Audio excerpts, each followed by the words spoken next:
Welcome back, everybody. PlayStation live from E3 2018. Justin and Meredith here, along with Dom, Jeff, and Arjun from Pixel Opus. Thank you guys so much for being here. It's good to be here. Thank you. So we are here to take a new look at Concrete Genie, which got announced a while ago. We haven't seen a ton of gameplay yet. We've seen a lot of cool video clips. We've heard some beautiful music coming out of it.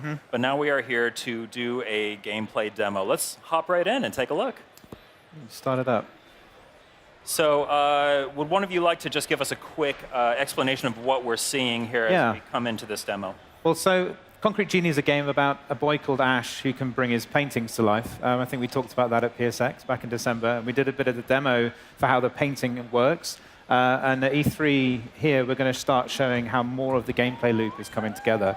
And so you're trying to revitalize this town called Denska that's had an environmental disaster befall it. And your magical paint can actually bring it back to life and bring the light back to this town. And so that's what we're going to see after this little cutscene that introduces the bullies. OK, great. Let's take a look. I love the depth of the color in it. I mean, I know there is a painting element to it, but it really does look like an oil painting in a lot of ways. Wow, thank you. Oh, great. Yeah, we really want to make sure that everything feels like it's handcrafted. We put a lot of attention to detail in everything in the world. Yeah, it shows. Great.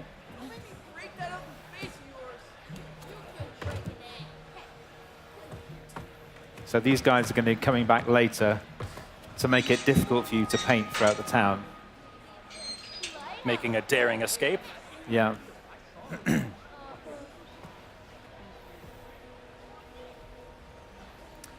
So now this is the bit that we've built in to kind of show how the painting mechanics work. OK. And so Arjun's going to just kind of take us through the tutorial. So use the motion controller on the DualShock. So it's super intuitive and really easy to use. Cool. And then the R2 trigger paints whatever you have selected. It looks magical already. Look at that. Yeah, we've worked really hard to make it as intuitive and as fun and as joyous as we possibly can. And we want to make sure that anybody who plays it feels like they could be an artist with this game, because that's like a really I definitely am not. I'm not an artist, Yeah. so I will put this to the test. Well, and the really fun thing as well, just in this morning, seeing people play the game for the first time, which is, you know, obviously a scary moment for us. Sure. Because we've been working so hard to kind of deliver that promise that anybody can make something that looks great with this game. And sure enough, you know, everyone's painting very differently, but it always looks beautiful. And they feel like they did it, which is really, really important. So good reactions so far. Yeah, so far, really good reactions, yeah. We want every paint stroke to feel like it's almost like hand animated and comes to life. And Arjun's one of our engineers, so he's not part of the art department, but a very creative guy. But you can see he's able to paint with ease. Yeah. And it's fun to see people paint in different ways. Sometimes they want to paint by putting 100 suns or rainbows, or so you can paint in a very abstract way, or be very delicate about your paintings also. Yeah. And this is another key component. So it's not just making landscapes. You can make your own creatures as well. Oh, OK. And they have a lot of gameplay purpose, depending on how you paint them. The color gives them innate abilities as well. So the red creatures have fire abilities, and they can help you solve puzzles. And we're going to see a bit of that coming up later as well. And then depending on all the attachments that you add onto them, it gives them different personalities as well. Oh, OK. And so that's a kind of fun thing to discover. Kind of like those antlers that he's putting on. Yeah. And you can add onto it however you want to. And then you get to bring them to life and start making this cast of friends to kind of explore the world with you. And once He's the a friendly brought to creature. life, you can no longer edit him, or he's really alive within the game. Ah, OK. Good to know. And these lights that you see on the walls, this is how we kind of quantify painting in the world, because we don't want to judge what you're actually creating. So the game doesn't sit there and say, hey, you're painting well, you're painting badly. We just have these lights up, and as you paint, it turns the lights on. And so when you've brought all the lights back to life, that's when you've completed this section of the world as well. So you kind of have an idea, instead of just being set loose in this giant empty world and not really knowing where to go, it gives you a little bit of direction that way. Now, can you paint on any of the surfaces in the game, or are there only specific surfaces where the paint will work? You can paint on any of the walls anywhere in the world.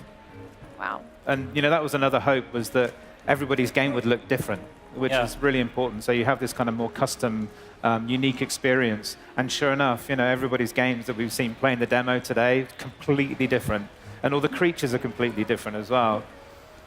So we're go ahead. Yeah, even how you paint the creature changes their animation. So if you paint the creatures horizontally, they act more like animals. They'll howl and scratch at the ground. And Wow. yeah. And this is how they communicate with you. So we wanted to make sure that the relationship that you have with your creature has some depth to it. Yeah. And they'll ask you for things. In this case, he wants a fire pit. And 'cause as far as the creatures are concerned, you're just making a home for them whenever you're painting these landscapes. And so now he wants some dandelions. And once you do the things that they ask, they'll start giving you things in return as well. And so when the creatures are happy with you like this, they can actually charge up your brush Super paint. and give you super paint, yeah. Thanks, pal. So what's the super paint do? Well, so as I mentioned earlier on, there's this environmental disaster that's kind of befallen this fishing town, which is why everybody's moved away. And this darkness that covers the walls can only be burnt off by your supercharged paint. And it clears it off in this very magical fashion. Wow. But super paint is also kind of painting writ large, so it's kind of overcharged. Everything's bigger, brighter, larger when you paint with super paint as well. Okay, so it says we've completed 1 out of 3 zones. Is that kind of what the progression is going to look like as you complete Yes. Per zones level. and then you move to a different level? Absolutely. Gotcha. And when you've finished all the different zones in the level, the masterpiece beacon is illuminated. And there's a special location within each level where you get to go and paint a huge masterpiece. Oh, and that's cool. how you kind of wrap up each level. I feel some echoes of Entwined in there, because it was Yeah. kind of a similar thing where at the end you got to just kind of like go nuts and Yeah. form. And, Yeah, that's right. And actually, it's the same button gesture to activate super paint as it was to turn into the dragon in Gotcha. Entwined as well. Yeah. Now, are the creatures that you've created in Zone 1, are they then contained to the world of Zone 1, or do the creatures follow you into other levels? They don't. They're actually landlocked. It's part of the level design. And so there's different places where you can paint and create these creatures throughout the world. But they stay there. And, we thought about, do we want them to come with you the whole time? And actually, it's nice to miss them, And when you come back to them, they're happy to see you. And so you kind of remember where they are. And they'll always help you when you go back to them as well. So we've actually found that that's been a better balance. Hey, over here. So that was a really cool example of how the painting interacts with the world and kind of Yeah. opens up pathways for you to kind of burn down that door there. Yeah. That was his firepower. That was his fire abilities, yeah. We What are wanted to some make other ways that the paintings can interact with the environment?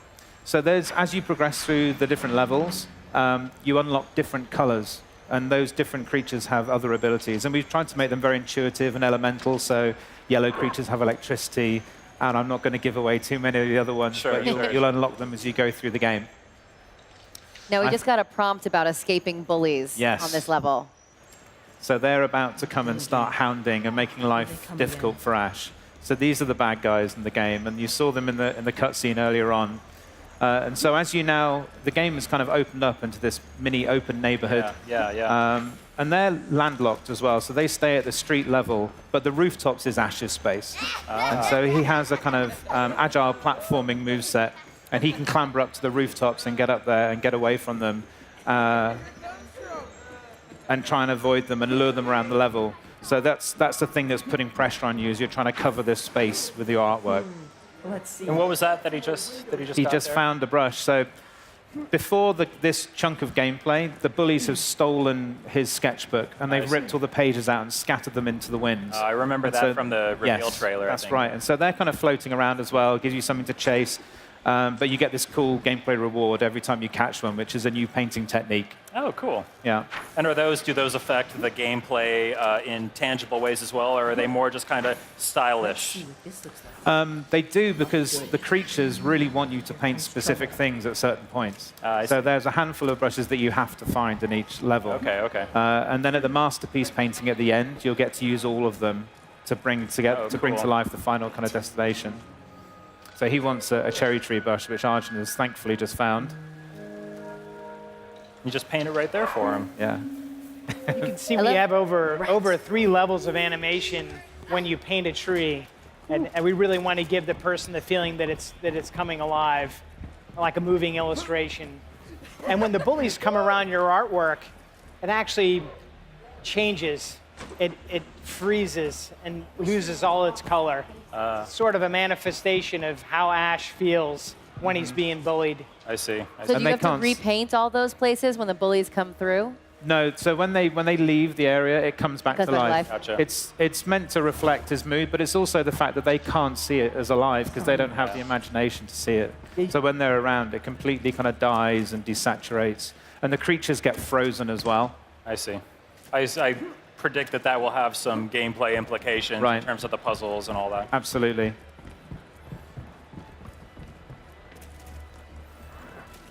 So that painting mechanic is really, really robust, but also seems very accessible. How many iterations did you go through before you landed on the version of that felt just right?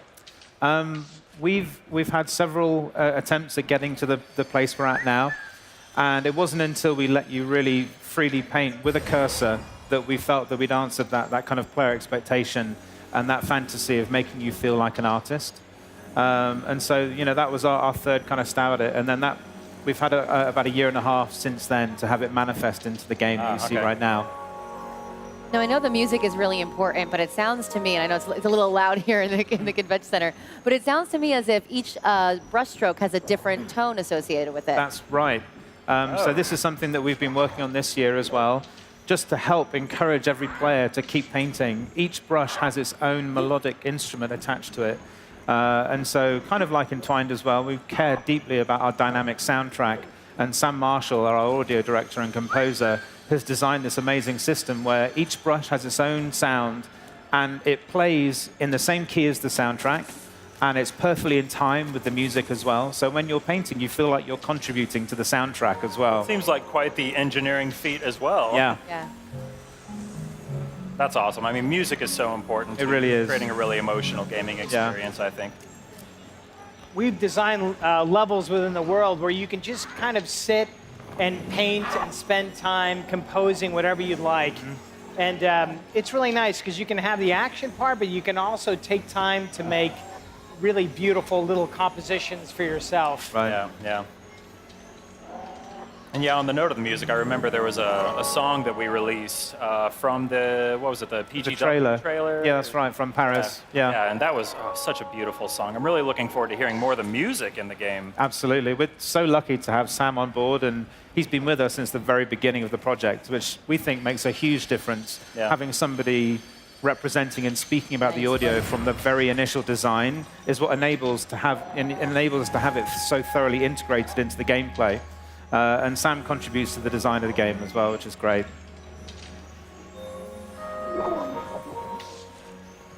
And you can see the creature reacting to everything that Arjun's painting as well. So they're kind of like an in-game audience for you. Oh, yeah. And they'll try and kind of, they'll pick up the dandelions and blow them, or eat the apples, hide behind the trees, or sit down by the campfire and things like that. Do the creatures interact with each other as well as interact with Ash? Yeah. They do. And as the game progresses and the puzzles get more complicated, you might need creatures with different sets of abilities to combine and solve things as well. Yeah.